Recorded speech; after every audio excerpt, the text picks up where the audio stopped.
What's going on, y'all? It's Money, and I'm back with another episode of Reading with a Real Nigga. And today we get into a good bag. We get into a real good bag today with Rich Dad, Poor Dad. Oh, you can't see that. Rich Dad, Poor Dad. There's a joke to be made here about a Chinese man teaching us about math. But, well, it's not even really about math. But there is a joke to be made there. I think he's actually Japanese. He was born in Hawaii, but today he's going to be teaching us how to make that bag, how to get to that money, And I know a lot of people like to think about that and talk about that. So he's going to tell you how to do that.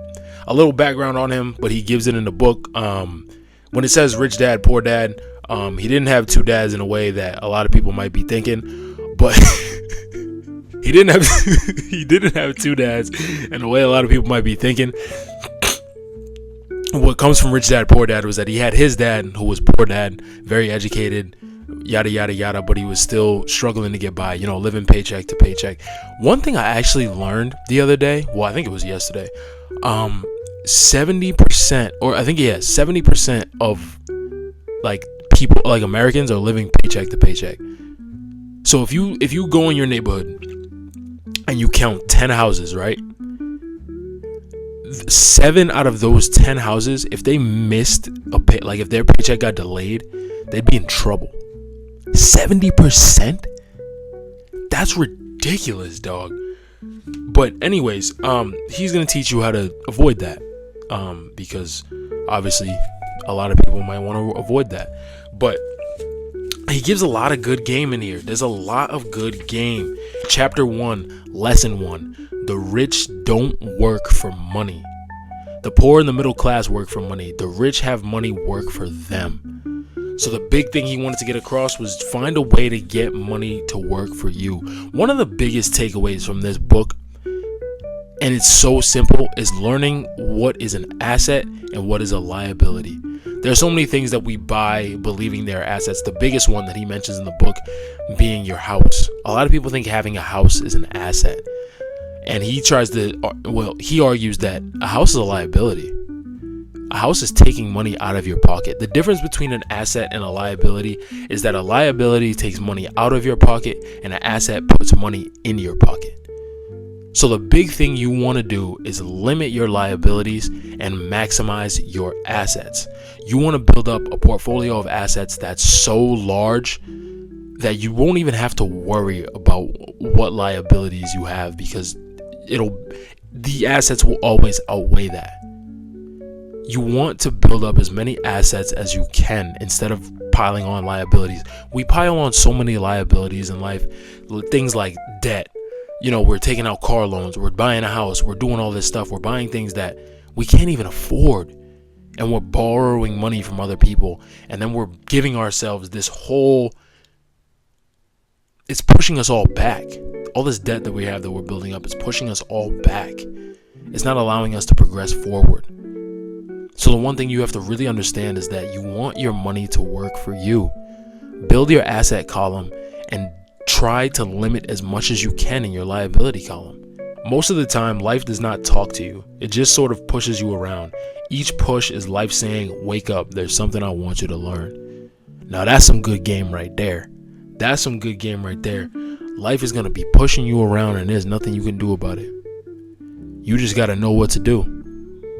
You just got to know what to do when it hits you. When it hits you, what you going to do? You're going to get back up, you're going to fight back, or you're going to let life push you around. Because life is going to push you around every single day. The rat race. A lot of people talk about this rat race and how, we get caught in the rat race. And what the rat race is that people work so hard. People get a job. They work really hard. They're struggling to pay their bills where they're at. So they're like, all right, I need a raise. They get that raise. And once they get that raise, they start spending more money. They spend more money and they get to the point that they already were at before they got the raise, in which they didn't have enough money to cover all their bills. But they got the raise. But now they're spending more money because they're like, oh, I got a raise. I have a little more leeway. So then they're working at that point. They have that point. They're working with that raise. And then they realize that's not enough. And they're like, oh, I need another raise. They may get another raise. And if they do, the same cycle repeats. The same cycle. They start spending more money. The more money you get, the more money you spend. And that's what the rat race is. That is what he's describing as the rat race, because people are just feeding that loop. And at some point in the loop, some people are like, maybe I should just get a new job. They get a new job and they do the same thing. They get a new job and they do the same thing. One thing I was actually reading in a Dave Ramsey book that I started recently was that 80% of dealing with money has to do with your behavior. What do you do when you get that money? That is going to determine how money will impact your life. It all depends on what you do when you get it. If you get more and start spending more, you're going to get caught in that loop. You're going to get caught in that loop, and there's nothing you're going to be able to do about it. So if you want to break free from that, keep listening. Here's something that connects to what I was just saying. They think that more money will solve the problem and don't realize that it's their lack of financial education that is the problem. So I'm going to move forward from chapter 1 because I feel like I've been on it for a little bit. But the first lesson is the rich don't work for money. First, focus on building your assets and limiting your liabilities. Simple as that. Simple as that. See, and now we're getting into it's perfect timing because of what I was just talking about. Lesson 2 is why teach financial literacy. It's not how much money you make, it's how much money you keep. Our assets are large enough to grow by themselves. It's like planting a tree. You water it for years and then one day it doesn't need you anymore. Its roots are implanted deep enough. Then the tree provides shade for your enjoyment. Planting those seeds. Intelligence solves problems and produces money. Money without financial intelligence is money soon gone. Think about all the people who hit the lottery, they hit it big, or they get some inheritance and they blow all that money so fast. They don't even know where the money went. It's just gone. Think about all the people. You probably know a couple of people who've done that. You might be one of the people who's done that. And these people lose these large amounts of money and everyone's like, how do you lose that type of money? It's their behavior. They don't have any financial intelligence. They don't know what they're doing with the money. Everyone thinks they get money and they just start spend. No, you're putting yourself in jeopardy. People, it's so easy when you get a lot of money to start doing the wrong things with it. And that's what's such a problem. It's so easy for us to buy nonsense. It's so easy for us to get caught in the allure of all this, the highs, the glitz and the glam of everything going on around us. It's so easy. Which is why it's not surprising how many people suffer from it. It's really not surprising. But if you don't want to be someone who does that,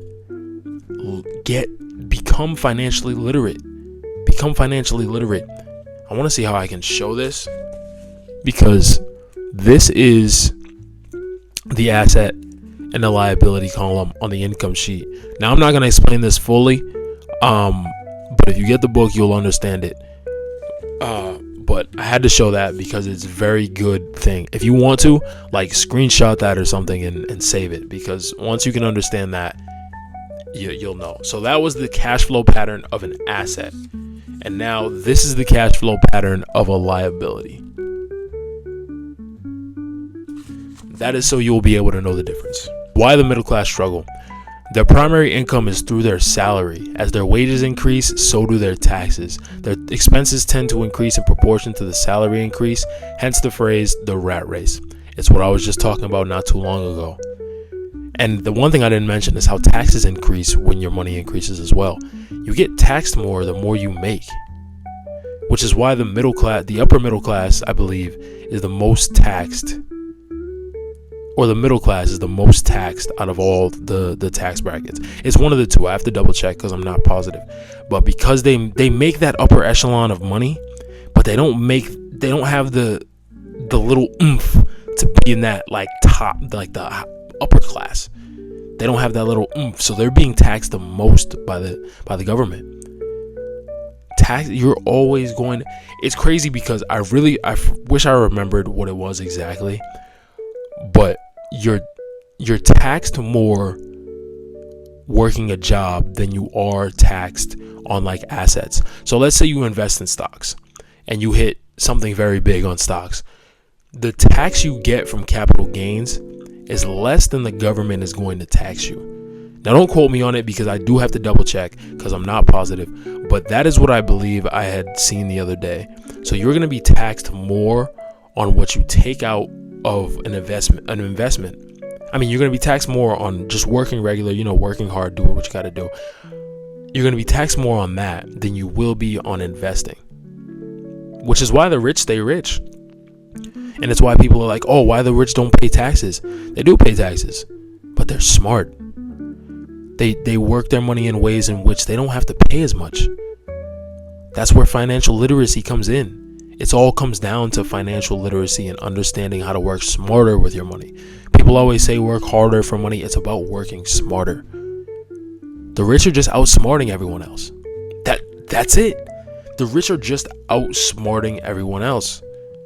And if you don't want to get left behind, you better start locking in. I'm telling you. Well, I feel like I'm just going to be talking over a lot of the things that I've already said because lesson 3 is mind your own business. And it says the rich focus on their asset columns while everyone else focuses on their income statements. Focus on building your asset column. Now, here's something I actually want to kind of get into.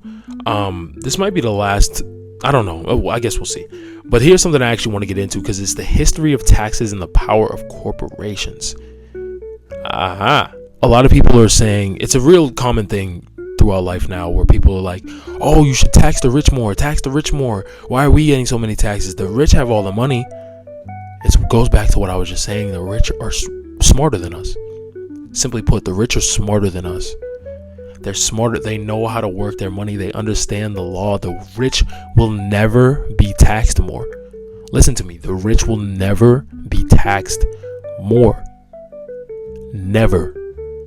They will always find a way around it. Regardless of what the government's trying to put out and however much people are going to cry about, oh, this is so unfair, yada, yada. It's never going to happen. The rich are never going to be taxed as much as we are. Never. Get that through. Really understand that. Really understand the fact that the rich will never be taxed as much as you. Because they work around it. And if you want to be in that same boat, you have to learn how to work around it.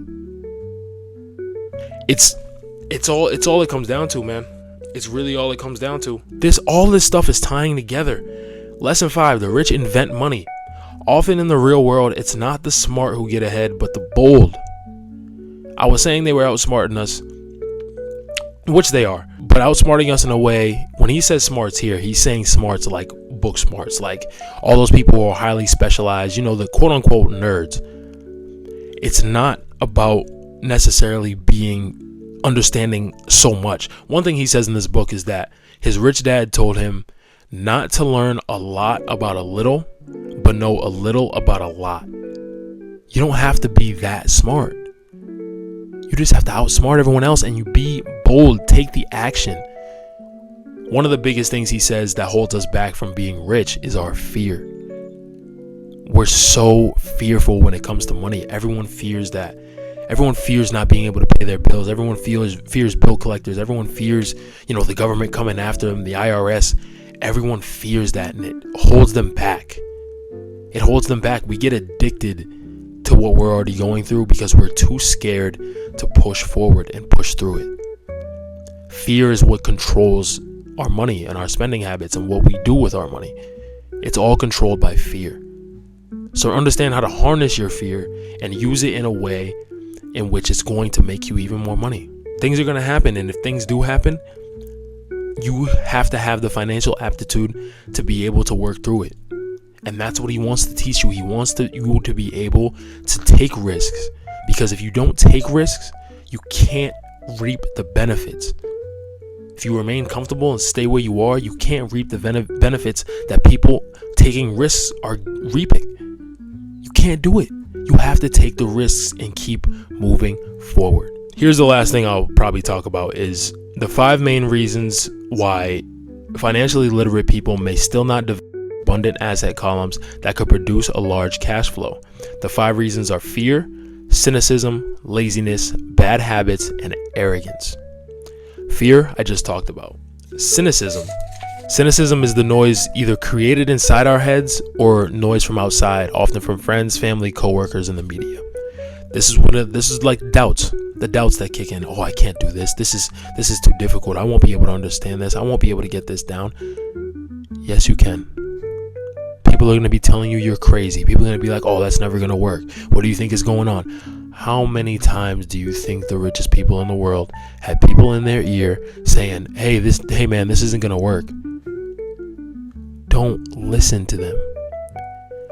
Learn financial literacy, become financially literate, and make the actions yourself. And on top of that, find someone smarter than you in the field that you want to get into.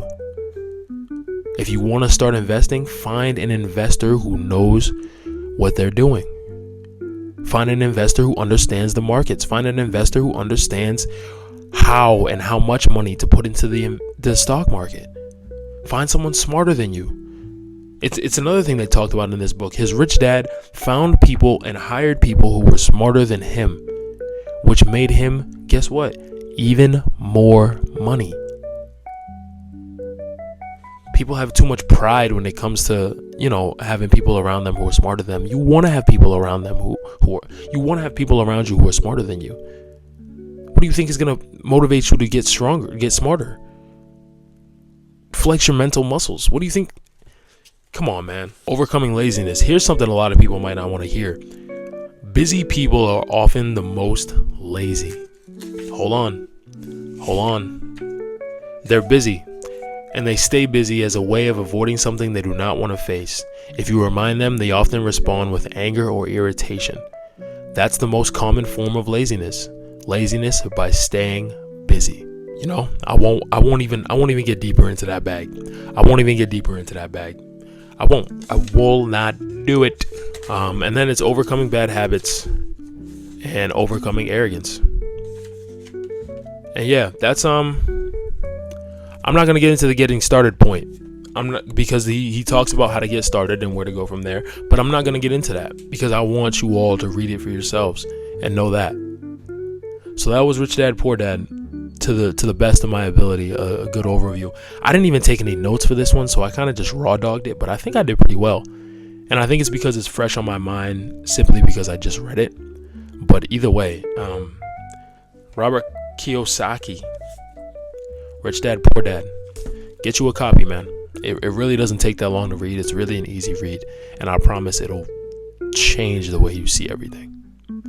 So thank you for rocking with me, fam, and I will catch y'all next week.